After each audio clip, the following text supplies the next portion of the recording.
Buenos días. Aujourd'hui, nous allons donc voir l'imparfait du subjonctif. El pretérito imperfecto de subjuntivo. Dans un premier temps, parlons de la formation. Vous devez savoir qu'il existe deux imparfaits du subjonctif. Il existe une forme en ra et une forme en se.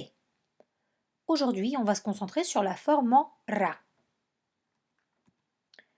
L'imparfait du subjonctif se forme à partir de la troisième personne du pluriel au passé simple. Vous devez bien maîtriser ce temps pour pouvoir former correctement l'imparfait du subjonctif. Alors c'est simple. Une fois que vous avez conjugué le verbe à la troisième personne du pluriel, vous enlevez le ran et vous ajoutez les terminaisons suivantes ra, ras, ra, ramos, raíz, ran. Quelques exemples vont vous permettre de mieux comprendre.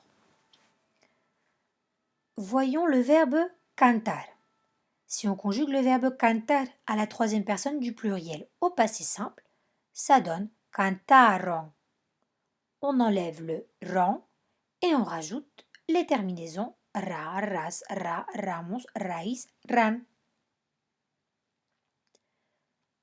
Continuons avec le verbe comer. Si on conjugue ce verbe à la troisième personne du pluriel au passé simple, ça donne comieron. On enlève le ran et on ajoute les terminaisons suivantes.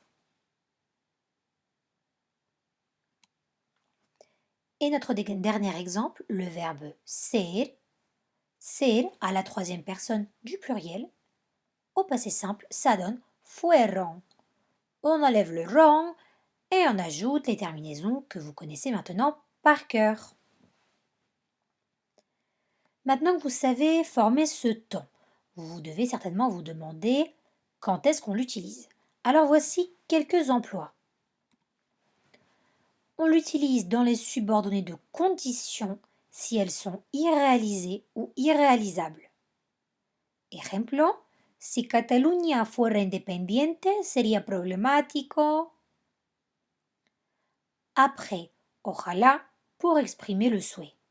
Ejemplo, ojalá viniera. Et après, como si. Ejemplo, es como si estuviera contigo. Voici donc un aperçu des quelques emplois de ce temps. Maintenant, pour vous entraîner, je vous propose un exercice. Vous pouvez donc dès maintenant cliquer sur ce lien pour réaliser l'exercice. Hasta luego!